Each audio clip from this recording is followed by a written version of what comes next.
ایک عام بندہ جو ہے وہ ظاہر ہے اس سے گناہ ہو بھی جاتا ہے, نیتاً بھی ہو جاتا ہے, اور ویسے کبھی کبھی یہ کہ انسان چاہ نہیں رہا ہوتا لیکن گناہ ہو جاتا ہے اس سے, تو اس کو کیا اللہ رب العالمین کے ہاں کس طرح سے توبہ استغفار جو ہے وہ کرنی چاہیے؟ دیکھیں آپ نے بڑا ایک نا دھیما سا فکرہ بولا, نیتاً بھی ہو جاتا ہے. جی, حالانکہ نیتاً نہیں ہوتا.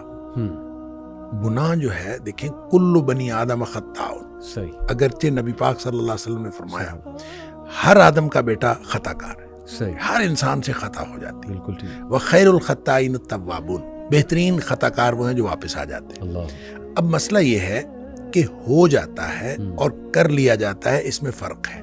صحیح, نیتاً جو شخص کرے گا وہ تو کرے گا, صحیح, وہ پہلے نیت کرے گا صحیح, اور پھر وہ کرے گا. بالکل ٹھیک, لہٰذا گناہ کرنے والے اور گناہ جن سے ہو جاتا ہے ان دونوں میں فرق ہے. ٹھیک, دیکھیں جو شخص گناہ کرتا ہے, اللہ تعالیٰ نے سورہ نساء کے اندر بھی اس کی وضاحت فرمائی ہے, فرق بتایا کہ کچھ لوگ ایسے ہیں کہ جن سے گناہ ہوتا ہے اور ثم یتوبون من قریب, وہ فوراً توبہ کرتے ہیں. اللہ, اچھا, ایک یہ ہے کہ وہ گناہ کیے جاتے ہیں کہ جب موت قریب آ جاتی ہے پھر وہ کہتے ہیں کہ اب میں توبہ کرتا ہوں, ان کی توبہ اللہ قبول نہیں کرتا. اللہ, اب ان دونوں میں فرق ہے. فرق وہ نیت سے کرنے کا اور ہو جانے کا ہے. ٹھیک, اچھا, جو شخص نیت سے گناہ کرتا ہے میں ان کو کہا کرتا ہوں کہ یہ سیانے گناہ گار ہیں, اللہ, یعنی سوچ سمجھ کر گناہ کرتے ہیں. صحیح, اور سوچ سمجھ کر گناہ کرتا ہے انسان اس وقت کرتا ہے جب انسان اپنے آپ کو معاشرے کے ساتھ کمپیئر کرتا ہے, اور انسان کہتا ہے کہ معاشرے میں اتنے گناہ ہو رہے ہیں, صحیح, تو یہ میں ایک چھوٹا سا گناہ کر لوں گا تو کیا فرق پڑتا ہے. جب آدمی یہ سوچ کے گناہ کرتا ہے, حالانکہ ایک تو انسان کی استطاعت کا کسی دوسرے کی انسان کی استطاعت کے ساتھ کمپیریزن ہے ہی نہیں. بالکل ٹھیک, لا یکلف اللہ نفسا الا وسعها جو ہے ہر شخص کا امتحان اس کی استطاعت کے مطابق. صحیح, لہذا ہو سکتا ہے کہ کوئی دوسرا کوئی بڑا گناہ کر کے بھی بخشا جائے اور آپ کو چھوٹا سا گناہ پکڑوا دے, یہ ہو سکتا ہے. لہذا آپ کسی کے ساتھ کمپیریزن نہیں کر سکتے. آپ کی استطاعت, آپ کی صلاحیت وہ الگ ہے, دوسرے کی استطاعت اور صلاحیت الگ ہے. اس کا امتحان اس کی استطاعت کے مطابق, آپ کا امتحان آپ کی استطاعت. لہذا اس کی کمپیریزن آپ کر نہیں سکتے. لیکن جو گناہ کرتے ہیں وہ عام طور پہ اس کو بنیاد بناتے ہیں, لوگ اتنے بڑے بڑے گناہ کر رہے ہیں, ہم اتنا چھوٹا سا کر لیں.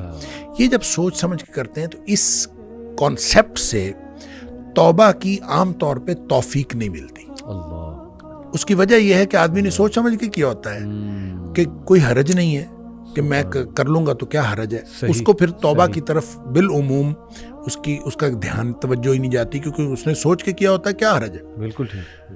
دوسرے گناہ گار وہ ہیں جن سے ہو جاتا ہے, وہ اس نے یہ طے کیا ہوتا ہے کہ یا اللہ میں نے کوئی گناہ نہیں کرنا.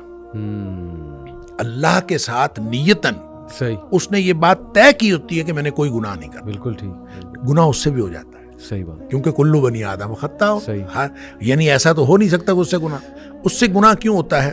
دو وجوہات کی بنیاد پر ہوتا ہے, یا جذبات کی مغلوبیت کی وجہ سے یا حالات کی مغلوبیت کی وجہ سے. صحیح, یعنی وہ اس کے حالات ایسے ہوتے ہیں کہ جو اس کو گناہ کی طرف لے جاتے ہیں, یا پھر اس کے جذبات, بعض اوقات انسان اپنے جذبات سے مغلوب ہو جاتا ہے اور انسان چل پڑتا ہے گناہ کی طرف, شہوات سے یا جذبات اچھا, سے. اب جب وہ مغلوب ہوا اور مغلوب ہو جائے حالات کی وجہ سے کوئی کیفیت ایسی بن گئی کہ وہ گناہ میں وہ انوالو ہو گیا, صحیح, یا پھر جذبات ایسے اس کے اوپر حاوی ہوئے کہ وہ گناہ میں انوالو ہو گیا. ٹھیک, اس کا نتیجہ یہ ہوتا ہے کہ جو ہی حالات تبدیل ہوئے یا جو ہی جذبات ٹھنڈے پڑے, صحیح, صحیح, چونکہ اس نے طے یہ کیا ہوتا ہے کہ میں نے زندگی میں کوئی گناہ نہیں کرنا, اللہ, تو اب جو ہی حالات بدلیں گے, جس حالات کی مغلوبیت کی وجہ سے اس سے گناہ ہوا ہے, تو فوراً اس کو یہ خیال آئے گا کہ یا اللہ میں نے تو یہ گناہ نہیں کرنا تھا, یہ مجھ سے کیا ہو گیا. اللہ, اور اسی طرح جب اس کے جذبات ٹھنڈے پڑیں گے تو اسی وقت اس کو خیال آئے گا, ہوش حواس میں آئے گا,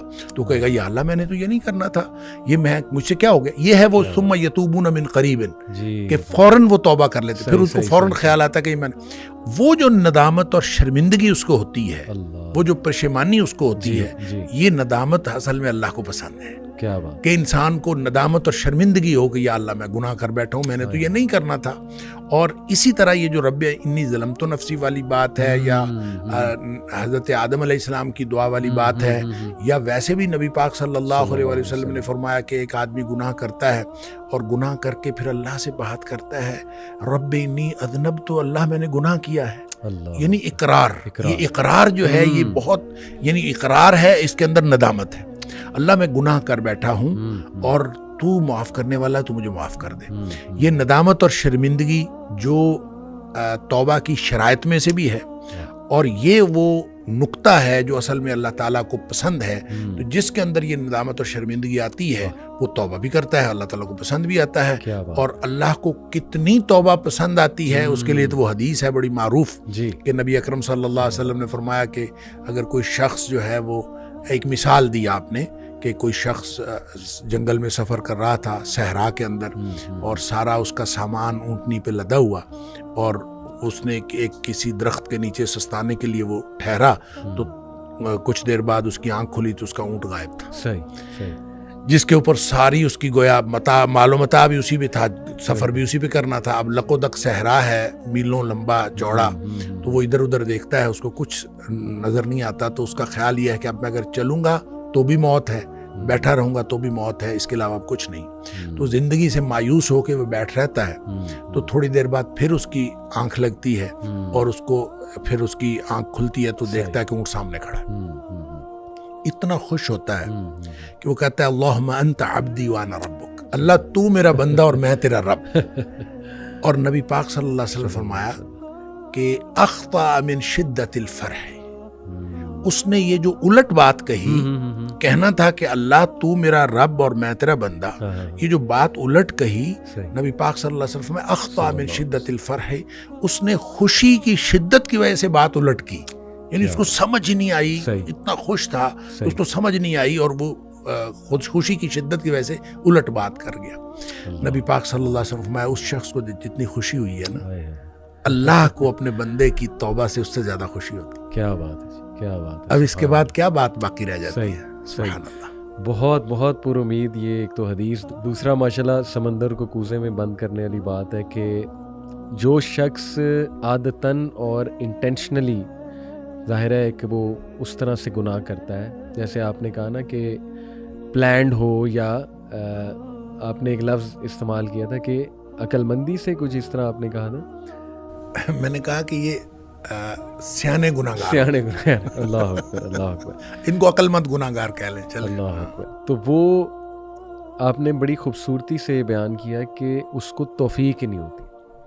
عام طور پہ توفیق نہیں ہوتی, اللہ تعالیٰ توفیق دے بھی دیتا ہے بعض اوقات, لیکن بالعموم چونکہ اس نے سوچ سمجھ کر گناہ کیا ہوتا ہے, اس لیے اس کو ندامت نہیں, احساس ہی نہیں, ندامت نہیں, بالکل صحیح, تو وہ توفیق بھی نہیں ہوگی. اور دوسرا شخص جو اس کو تو ندامت لازماً ہوتی ہے, اللہ اکبر, جو ہی وہ جذبات یا حالات کی مغلوبیت سے باہر نکلتا ہے, جیسے وہ نارمل سٹیٹ میں آتا ہے, لازماً اس کو, کیونکہ اس نے اللہ سے طے کیا ہو کہ یا اللہ میں نے گناہ کوئی نہیں کرا, ہوتا اس سے بھی گناہ ہو سکتا ہے اگلے لمحے پھر گناہ ہو جائے, صحیح ہو سکتا ہے اگلے لمحے پھر گناہ ہو جائے, لیکن ایک دفعہ اس کو فوراً وہ ندامت اور شرمندگی ہوتی ہے, اور وہ اللہ کو پسند. بہت بہت پر امید شیخ, یہی جو سورہ آل عمران میں آیت نمبر 133 آنورڈز ہے, اللہ تعالیٰ جنتیوں کی خوبیاں بتاتے ہوئے کچھ خوبیاں بیان کرتے نا کہ وہ کاظمین الغیظ, غصے کو پی جاتے ہیں, لوگوں کو معاف کرتے ہیں.